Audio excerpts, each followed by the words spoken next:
Hi everybody, my name is Alicia and welcome back to Top Words. Today's topic is 10 lines you need for introducing yourself. So let's go.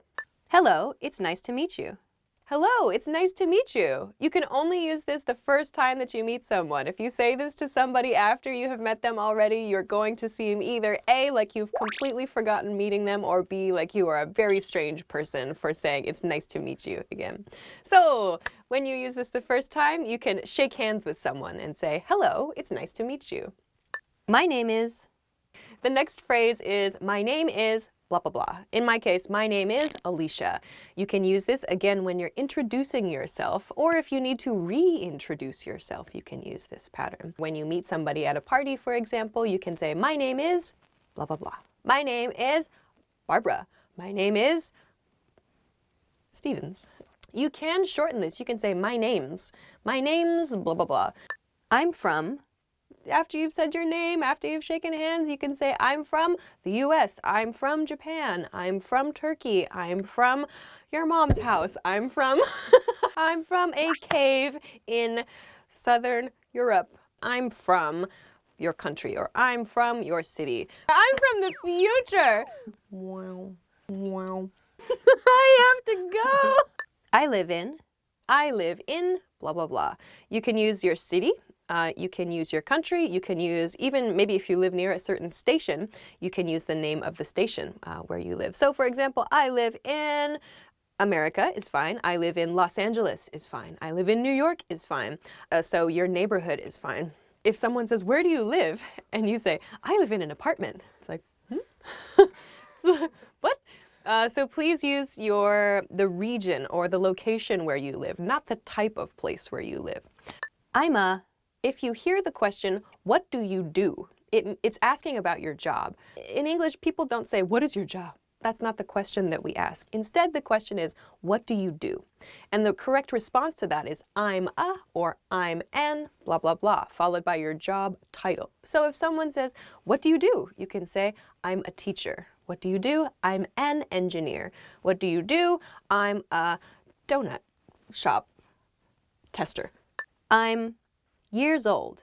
When someone asks, how old are you? You can say, I'm blah, blah, blah, years old. Don't forget the S at the end of this. If you like, you can shorten this phrase to just I'm plus your age. So I'm 65.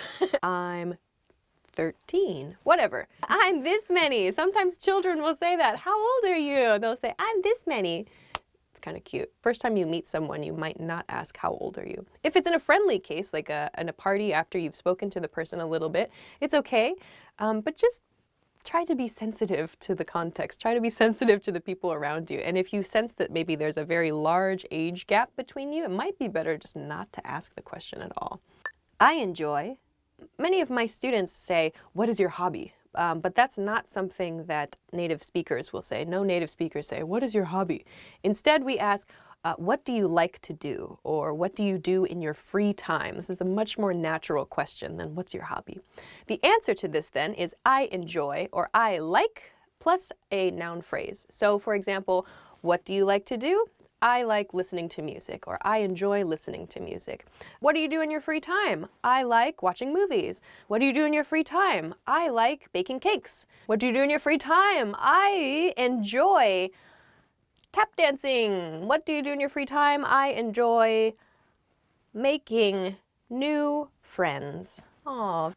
One of my hobbies is blah, blah, blah. With this one, it's probably better to use a short, easy to understand hobby. If you're explaining a hobby, people are going to expect that it's going to be something that they know about, like photography or cooking or dancing or swimming or whatever. So try to pick something that will allow you to continue the conversation. That's why movies or cooking or books or, sports are a good thing to share.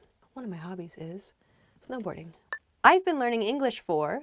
If you are learning English, if you're studying English, you can use this expression. If someone asks you, how long have you been studying English? You can say, I've been studying English for amount of time. Or I've been learning English, or I've been practicing English, or I've been speaking English for a certain amount of time. I've been studying English since elementary school is also okay to use. I've been studying English since I was in college. Just be careful. For is used for a length of time, and since is used for a specific point in time at which you started something. So you can try and mix it up and use a few different expressions there. So I've been learning English for a long time. I'm still learning English. You should do that too. Okay, I'm learning English at EnglishClass101.com. This probably could be used in response to where did you learn English, or where are you studying English, or how are you studying English? You can respond with, I'm learning English at EnglishClass101.com, or I'm learning English at my school. I'm learning English at my private teacher's house, for example. So a little bit of grammar in this sentence. Why do we use the progressive tense, I'm learning English? If you say I'm learning, it sounds like you're still continuing your studies. If you say I learned English at EnglishClass101.com, it sounds like you're finished. Like you're finished studying, there's nothing else for you to study, so you're done. So it's much, much more natural to actually use the progressive I'm learning or I'm studying when you're talking about your studies, when you're talking about your hobbies, than it is to say I learned or I studied. So those were 10 lines that you need to introduce yourself and to help give the other person a little bit of information and carry the conversation forward. So please try them, please go crazy with them, make them your own. Thanks very much for joining us for this episode of Top Words, and we'll see you again soon. Bye! I'm from your neighbor's doghouse. Fish. Glub, glub. Oh yes, I like to go spelunking in North Africa every summer.